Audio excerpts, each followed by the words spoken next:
Sometimes actor replacements really take you out of a movie, and sometimes you don't even notice. It usually takes some trickery. Here's where you may have been fooled.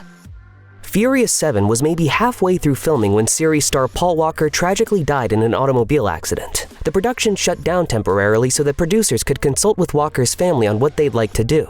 As the star of the film, there was no way to move forward without him, and there simply wasn't enough footage filmed already to try to cobble a movie together. Walker's family agreed that the movie should be finished, and his two brothers volunteered as stand-ins since both closely resembled the actor physically. With the help of the special effects crew, visual effects turned Cody and Caleb Walker into Paul Walker for the remainder of the film. The swap was well known among fans, with the ending sequence including a tribute to Walker. Furious 7 went on to be the biggest hit of the franchise and one of the biggest films of all time, grossing over $1.5 billion.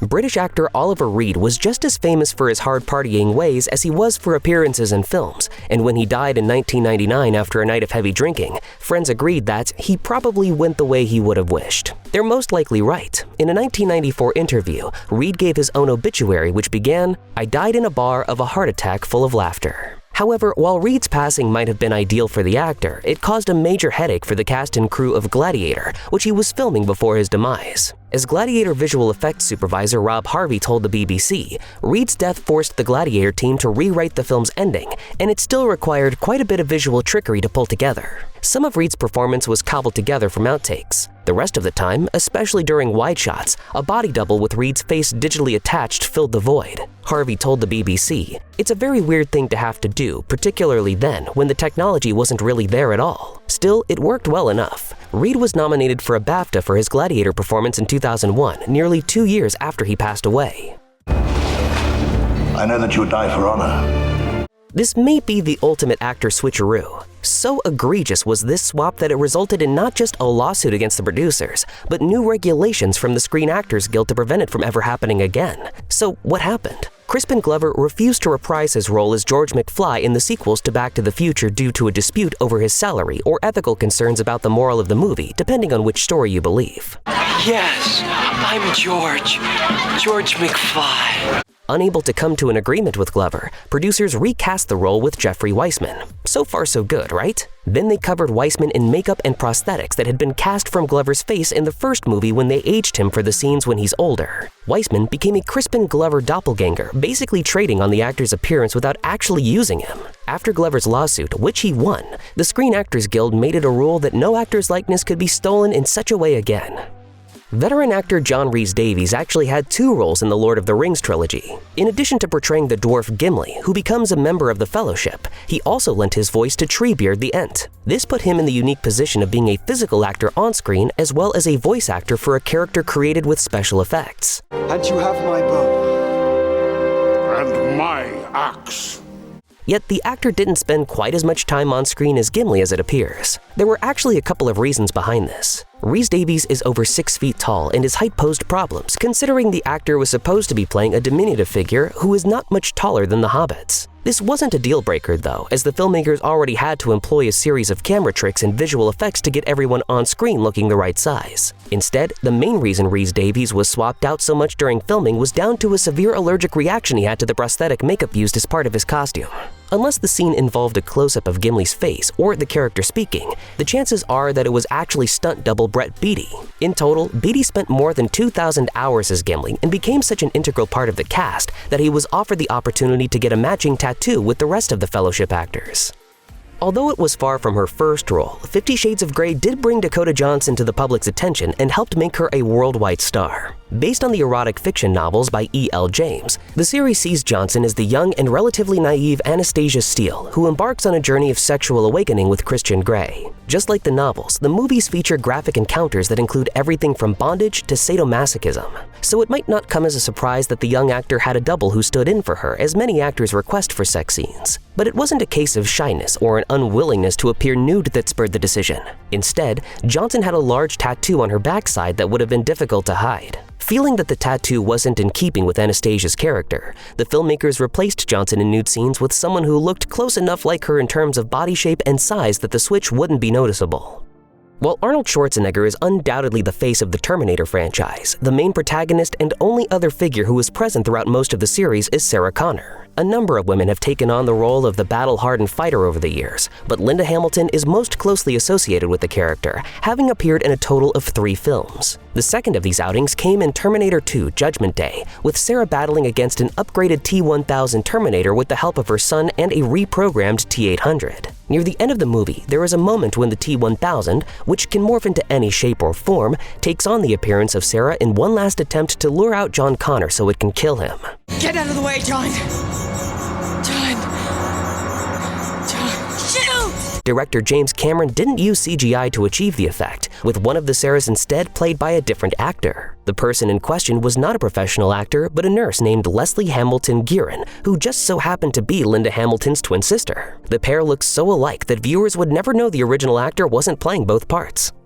Despite a rocky history of cancellations and controversy, Family Guy has become one of television's most popular and successful animated sitcoms. Since its debut in 1999, the show has broadcast over 400 episodes and largely retained the same voice cast for its core group of characters. Seth MacFarlane provides the voices of Peter, Stewie, and Brian, for example, while Seth Green and Alex Borstein have played Chris and Lois since the very beginning of the series. The one outlier to this is Meg. Meg actually had a different voice actor throughout the first 14 episodes of Family Guy. Lacey Chabert originally voiced the role until she was forced to leave due to other commitments. Dad, what are you doing? Get out of here! Mila Kunis was subsequently hired to replace her, but viewers continued to see several alternating episodes where the voice actors swapped back and forth as the broadcast order differed from the recording order. The difference is obvious to listeners, and so many knew of the switch between actors. What am I gonna do? Michael's out there waiting for me! This example is a little different from the rest, as it is impossible not to notice that Heath Ledger's character in the Imaginarium of Dr. Parnassus was also played by several other actors: Johnny Depp, Colin Farrell, and Jude Law. What you may not have realized, however, is that this was never intended to be the case, and that Ledger would have originally portrayed Tony Shepard throughout the entire film if it wasn't for his tragic death. The actor died just a month into production, long before his scenes were completed. This left the movie in a state of limbo for several months. During that time, director Terry Gilliam developed the idea of Shepard magically transforming into different versions of the character as he travels through dream worlds. This allowed the Imaginarium of Dr. Parnassus to be completed, and for the change in actor to be plausibly explained within the fictional narrative. The fantasy elements of the film also meant that the switch would not be too distracting for audiences, as the dreamlike sequences allowed for the distortion of reality. Still, to anyone paying attention, it was obvious that the other 3 actors stood in as replacements for Ledger, though they were not part of the original story. Jean Harlow is another example of an actor who died before she could complete the filming of her last project. In this case, it was the romantic comedy Saratoga. The film sees Harlow appear opposite Clark Gable as the granddaughter of a farm owner who has recently become engaged to a wealthy businessman. I'm going to be married. Unfortunately, Harlow's health suffered even before production started, with reports suggesting that she had sun poisoning and numerous infections. A heavy drinker in her later life, Harlow may not have been able to tell that some of her symptoms were indicative of a serious condition.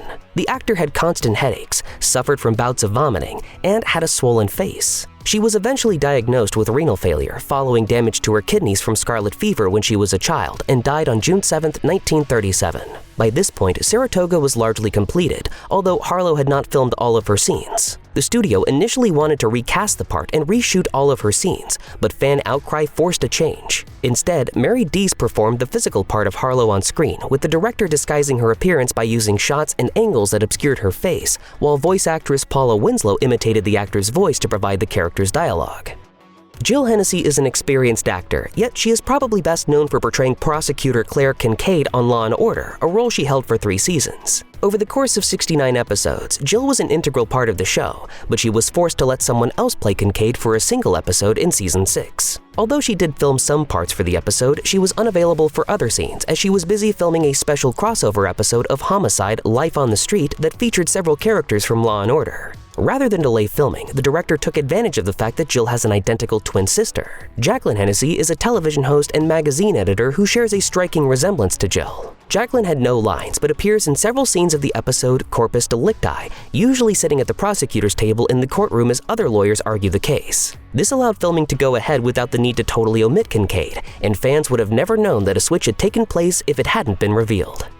Matt Damon has been involved in some pretty great movies during his career, and he has never been afraid to do whatever it takes to get the necessary performance for the role. One of the recent highlights was The Martian, a 2015 adaptation of Andy Weir's novel. Damon plays Dr. Mark Watney, an astronaut who is left behind and has to survive alone on Mars as NASA races to rescue him.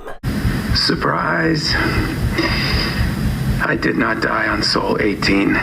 Part of his struggle involves getting enough food to stay healthy, something that leads to the astronaut losing a lot of weight. While it isn't uncommon for actors to lose or gain weight for certain roles, Damon didn't end up having to starve himself for his role in The Martian.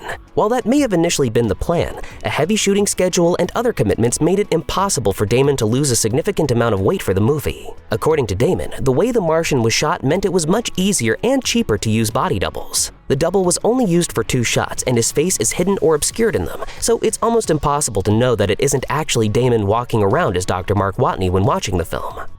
Tom Hanks is undeniably one of the biggest movie stars on the planet. He has remained in demand over the course of more than 4 decades with a wide array of hits. Anyone who has seen Forrest Gump will know that Forrest does a lot of running during the movie, an impressive feat given that as a child the character wears leg braces and struggles to walk. Run, Forrest, run! Obviously, Tom wasn't expected to do all that running himself, and a stand-in was often needed so the actor could film more important scenes elsewhere. The problem was that Tom has a very particular gait when running, and the filmmakers struggled to find anyone who could replicate it. That is, until they came across Tom's brother, Jim Hanks. Thanks to the fact that they share the same DNA, Jim was able to run just like Tom and made the perfect body double, meaning that anytime Forrest is running on screen, there's a good chance it is actually not the Hanks you thought it was. By the time Titanic came out, Leonardo DiCaprio was very much a heartthrob for millions of people around the world and a genuine film star, largely due to his breakout role in Romeo and Juliet. The success of James Cameron's disaster epic, which became the highest-grossing movie of all time when it was released, made him an even bigger name. Appearing opposite Kate Winslet, the pair portrayed 2 lovers who begin a whirlwind romance while on the doomed ship. At one memorable moment during the film, DiCaprio's Jack Dawson sketches a picture of a nude Rose while she relaxes in her stateroom. The scene depicts DiCaprio carefully drawing Winslet, although any close-ups of his hand putting pencil to paper are not his. Winslet revealed that it was actually James Cameron's hands during those shots, and that the sketch was in fact created by the director, who was a skilled artist. The footage was simply flipped in post-production so that it appeared as if Cameron's left hand was actually DiCaprio's right hand. Wesley Snipes found a lot of success as the vampire hunter Blade during the late 1990s and early 2000s. Thought I might try fire for a change. As one of the first adult-focused superhero films, it set the stage for the darker and more mature adaptations that were to follow. After the first film proved to be a hit, 2 sequels were produced, and David S. Goyer, who was responsible for penning the script of all 3 movies, eventually ended up taking on directing duties for the 3rd and final outing. That may well have proved a mistake for Goyer. Blade Trinity ended up being a huge mess as production troubles constantly affected the project. Snipes, now with an executive producer role, seemingly objected both to the script and the choice of Goyer as director. His co-star, Patton Oswalt, later spoke out about Snipes' behavior on set, claiming that his dispute with Goyer became so bitter that he refused to shoot scenes, spending all of his time in his trailer and only communicating by passing notes. Goyer told Uproxx that making Blade Trinity was the most difficult and painful thing he had experienced, with the director ultimately forced to get creative in order to finish filming. For anything but close-ups, Snipes' body double was used, meaning that whole chunks of the film don't actually feature the actor as Blade at all. It isn't unusual for actors to tap out for sex scenes and instead have a stand-in play the part of the character. They might have objections to appearing nude or simply be uncomfortable with that type of scene. In the case of Fight Club, the sheer amount of time needed to film the sex scene may have caused the switch to body doubles so that the actors could work on other scenes simultaneously. Speaking to Vulture, body double Laura Grady explained that she and Brad Pitt's body double filmed the sex scene with director David Fincher over the course of 2 weeks. She told the publication, "So we spent 2 weeks with David Fincher on a set and green screen, just reenacting all of those sex scenes. I did see Brad Pitt and Helena Bonham Carter throughout the day, but they were never in my scenes. The end result is so convincing that it is unlikely to raise any suspicions that it was not the 2 lead actors in the scene." Robert Downey Jr. was the face of the Marvel Cinematic Universe for more than a decade, with the actor donning the metal armor of Iron Man and helping to save the Earth from a vast array of threats. Of course, the MCU films are full of visual effects, so the fact that Iron Man is generally encased in an outer shell that covers his entire body meant that the character was probably quite frequently created only using CGI. After all, having Downey Jr. flying around fighting aliens would be pretty hard to ensure. In 3, 2, 1. When you can be sure that the actor is actually on screen is when we see Tony Stark out of uniform. Without the armor, Stark is just a talented human who would be impossible to capture on film without Downey to play the part. At least, that's what you might think. The truth is that the filmmakers created a fake version of the actor during production for Iron Man 3 after he injured his ankle and was unable to walk for several weeks. Rather than put a complete halt to filming, Weta Digital was able to use a body double to replicate Downey's performance and then merge the actor's face with the body double to make a convincing fake Tony Stark. Using this effect, the entire beach scene at the end of Iron Man 3 was able to be shot without Downey even being present on set. 2017's Justice League was Warner Bros.' first real chance to rival the MCU and show that it was capable of putting together an ensemble movie with the same impact as the Avengers. Unfortunately for DC fans, the end result failed to match expectations, and Justice League was something of a confusing mess. There are a lot of behind-the-scenes reasons for that, but chief among them was the fact that Joss Whedon was brought in to replace Zack Snyder as director. Reshooting much of the film, Whedon inserted a number of completely new scenes. One of these involved the Flash falling on Gal Gadot's Wonder Woman. It seems Whedon wanted this to be a funny comedy moment to inject some lightheartedness into the movie, but Gadot felt differently, and the scene does have something of a creepy edge to it. While there's never been confirmation from Gadot or Whedon, online rumors claim that the actor refused to shoot the scene, forcing the director to use a body double. This is the reason why Gadot's face is rarely shown during this moment, as a stunt double is performing the part instead of her.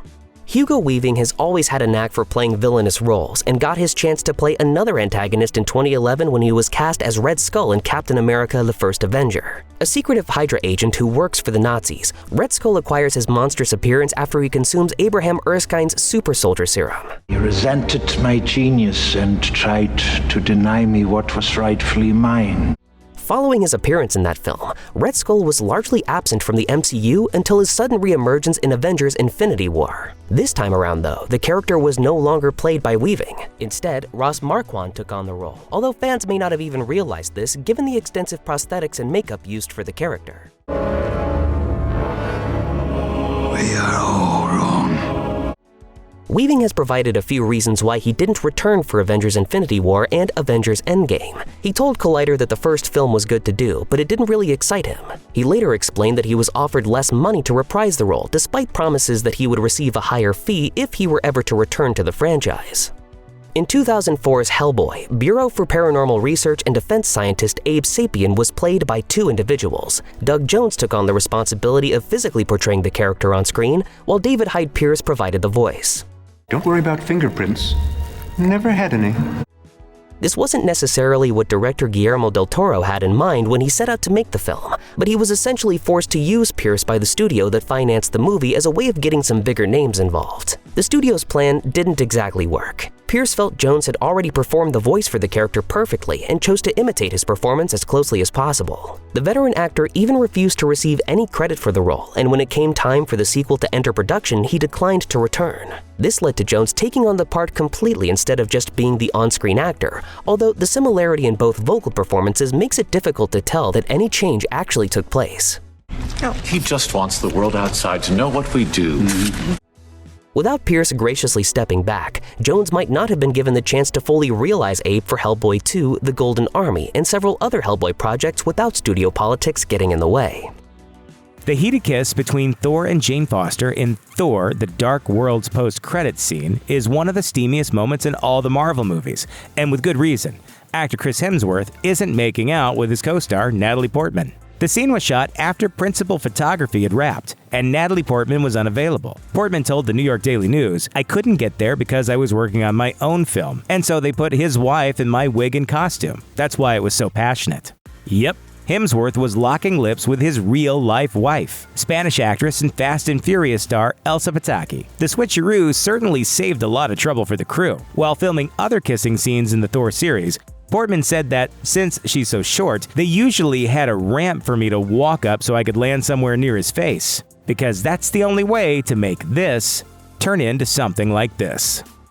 After Bruce Lee's untimely death on July 20th, 1973, one of his greatest passion projects was left unfinished, Game of Death, of which Lee had already filmed about 40 minutes. 5 years later, director Robert Klaus picked up the pieces and was forced to create a brand new plot using Lee's previously filmed scenes, shots from older Bruce Lee projects, and even footage from Lee's real-life funeral. In addition to archival film, Klaus also hired stand-ins to play Billy Lowe, Lee's character in the new version of Game of Death. In Klaus's Game of Death, Lowe both receives plastic surgery after a brutal fight and later fakes his own death and wears a disguise, making it easy for Klaus to replace Lee with other actors, although some parts weren't exactly seamless. Just waiting for you to call. With patience, that's not one of our virtues. It's hard to imagine anyone more villainous than Hannibal Lecter, but the TV series Hannibal gave us just such a character in Mason Verger. As the sadistic meat-packing tycoon, Boardwalk Empire star Michael Pitt spends the latter half of the show's second season tormenting the other characters. Pitt delivers a terrifying performance as Verger, who showrunner Brian Fuller called the Joker to Hannibal's Batman. But while Mason Verger returned in Season 3, Michael Pitt didn't. Joe Anderson took over the role and had to spend the entirety of the season covered in heavy prosthetics. Fortunately, Anderson's vocal performance was flawless, resulting in a seamless transition between the two actors. Now we can talk face to face. Nicholas Brendon appeared in all but one episode of Buffy the Vampire Slayer, and yet, surprisingly, he wasn't the only person to play Xander Harris, Buffy's geeky pal and perennial punching bag.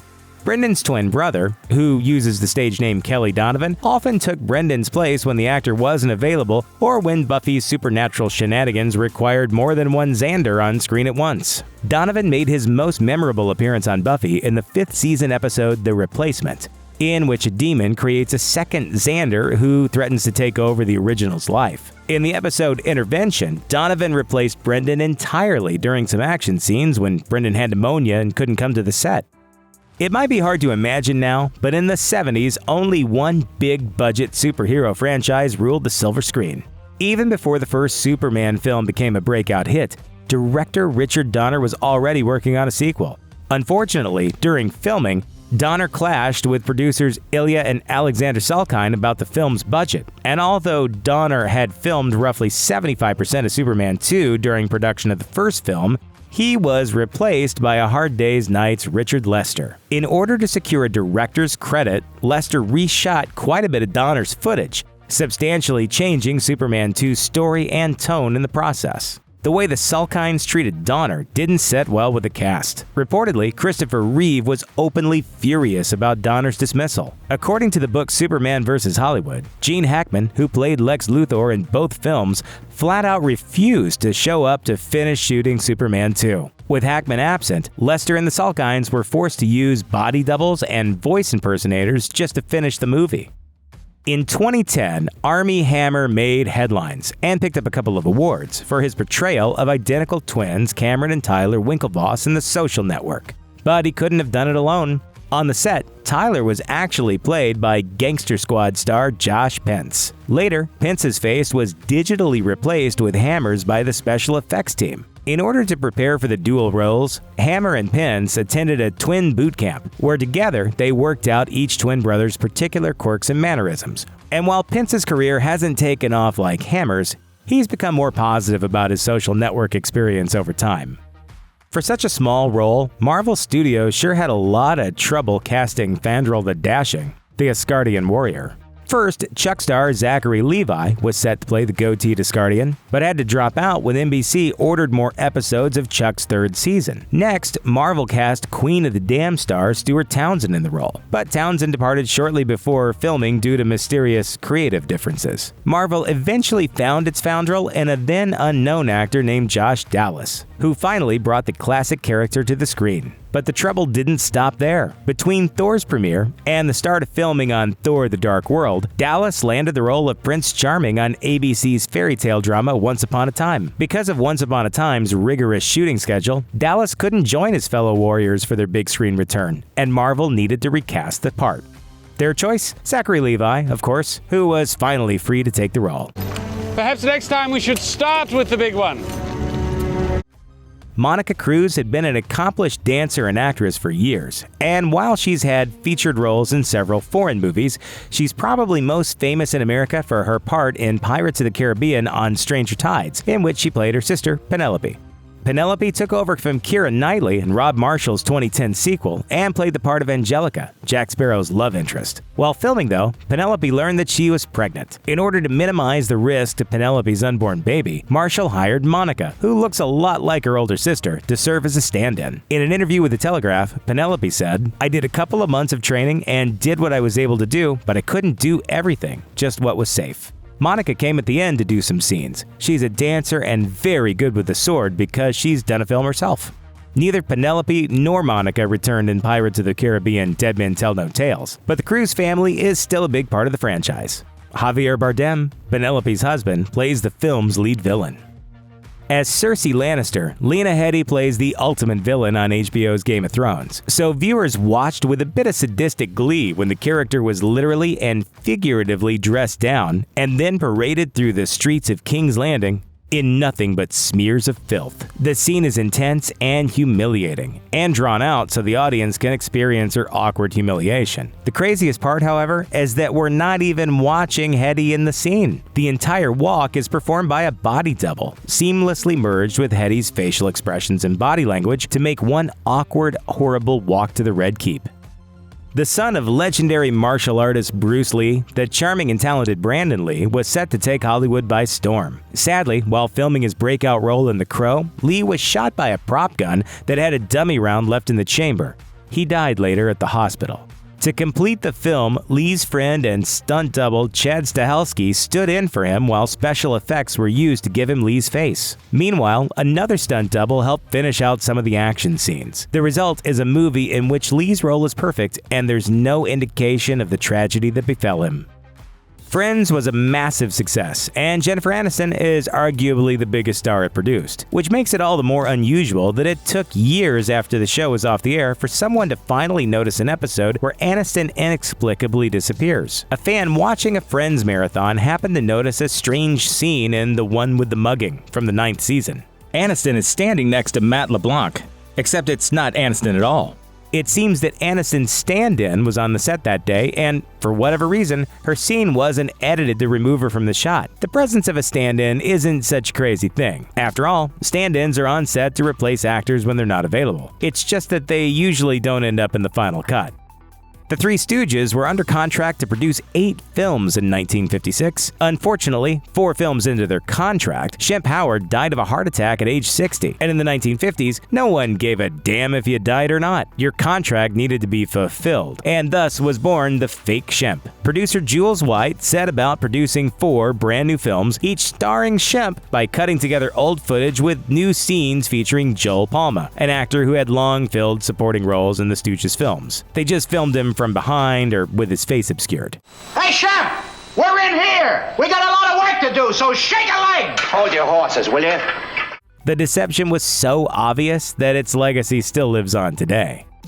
The term fake Shemp was actually coined by director Sam Raimi because he needed to use quite a few of them during production of Evil Dead. As star Bruce Campbell recounted in his memoir If Chins Could Kill, because the film was so ultra-low budget, Raimi and the actors couldn't always work on the same schedule. Raimi needed to film what he could, when he could, and with whom he could. This meant no fewer than 18 stand-ins were used during production. That's pretty incredible, as the end result shows no sign that so many extra people were involved, even though the film is still notoriously ridiculous. Shut up!